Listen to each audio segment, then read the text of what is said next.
21 तारीख को बागेश्वर धाम वाले बाबा जहां आने वाले हैं, वहां देख सकते हैं कि वहां यज्ञ मंडप में किस तरह से आग लग गया है। यज्ञ मंडप पूरा जल के ध्वस्त हो गया है। जो कि पूछ का बनाया गया था, वो पूछ वाला सारा आप देख रहे हैं कि किस तरह से वो जल रहा है। जो पक्के का बनाया गया था, जो यज्ञ मंडप बनाया गया है, वो वैसे ही सुरक्षित है। बाकी आप देख सकते हैं कि किस तरह से ये पूरा जल रहा है, धू-धू कर जल रहा है। लोगों के बीच में अफरा तफरी मच गई उस समय कि जब ये शॉर्ट सर्किट से ये आग लग गई, और शॉर्ट सर्किट से आग लगने के बाद यहाँ अफरा तफरी पूरा मच गया। यानी कि प्रशासन के द्वारा वहाँ पे फिर रोकथाम की गई, फिर लोगों को समझाया गया यज्ञ मंडप को, फिर वहाँ पे फायर ब्रिगेड था, फायर ब्रिगेड से फिर बुझाया गया, या आग वगैरह सारे कुछ बुझा दिया गया।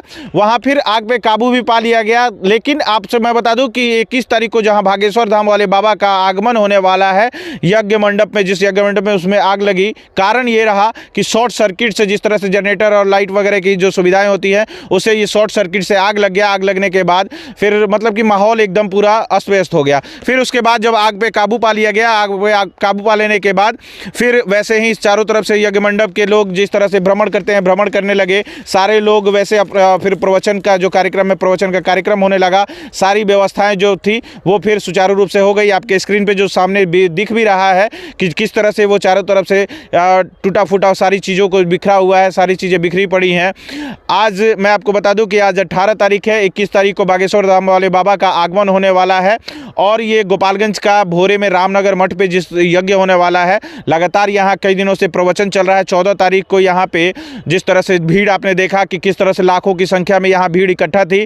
भीड़ इकट्ठा होने के बाद लगातार आप देख रहे हैं कि उस दिन से ही यज्ञ हो रहा है। उस दिन से ही राम पूरा एकदम राममय हो गया है। उसके बाद मैं आपको बता दूं कि यहाँ पे दिन में प्रवचन किया जा रहा है, रामलीला किया जा रहा है, सारी व्यवस्थाएं की जा रही हैं, सारी चीज़ें की जा रही हैं। फायर ब्रिगेड की व्यवस्था की गई थी यहाँ पे, इसलिए फिर आग पे जल्दी से जल्दी काबू पा लिया गया, और यज्ञ मंडप को जो भी चीज़ें हैं वो जलने से बचा लिया गया। आग और फैलती तब तक इसको प्रशासन ने भी, वहाँ प्रशासन अपनी मुस्तैदी से वहाँ खड़ी थी। सारी चीज़ें वहाँ के लोगों ने, स्थानीय लोगों ने उसमें काम किया। यज्ञ के जो भी लोग हैं, कार्यकर्ता हैं, वहाँ पे जो लोग आए हुए थे दूर दराज से, उन लोगों के बीच में भी वो लोग भी यज्ञ इस चीज़ को जलने से बचाए। सारे लोग यहाँ पे, महिलाएं, औरतें जो हैं वो देख रहे हैं कि किस तरह से भ्रमण कर रही हैं। वो चारों तरफ से यज्ञ मंडप पे घूम रही हैं चारों तरफ, और वो लोग फिर अपना भ्रमण करने लगे। फिर जिस तरह से सुचारू रूप से यज्ञ चल रहा था उस तरह से यज्ञ चलने लगा। सारी व्यवस्थाएं जिस तरह से थी उस तरह से सुचारू रूप से चलने लगी। जैसा कि आप जानते हैं कि पूरे बिहार में इस यज्ञ को लेकर चर्चा भी, जिस तरह से चर्चाएं चल रही हैं, हमने लगातार आपको वीडियो करके भी दिखाया है यहाँ का, कि जितने बड़े बड़े संत महात्मा यहाँ पहुँचने वाले हैं और बहुत सारे लोग भी यहाँ पहुँचने वाले हैं। पूरे बिहार में एकदम चर्चा का विषय बना हुआ है। उस बीच में इस तरह की घटना हो जाना, ये कहीं ना कहीं कहा जाए तो बहुत सारी चीज़ों को वो दर्शाता भी है। अभी आपने देखा कि जिस तरह से बताया गया था, प्रशासन के द्वारा बताया गया कि फूल की वर्षा की जाएगी, उस तरह से फूल की वर्षा भी नहीं हुई। बहुत सारी चीज़ें हुई, वो नहीं हुई।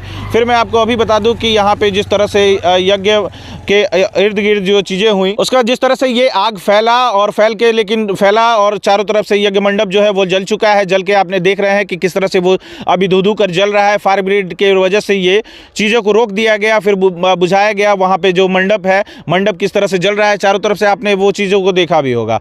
फिर मैं आपको बता दूँ कि वहाँ पर महिलाएँ जो हैं वो भ्रमण कर रही हैं, वो अपना यज्ञ मंडप के चारों तरफ वो परिक्रमा कर रही हैं। परिक्रमा करके भगवान से जो भी मांगना है वो मांग रही हैं। 21 तारीख को बागेश्वर धाम वाले बाबा यहाँ पहुँचने वाले हैं। तो आपको ये खबर कैसी लगी है, ये हमें कमेंट बॉक्स में जरूर लिखिएगा। मिलते हैं किसी दूसरे वीडियो में, तब तक के लिए जय हिंद।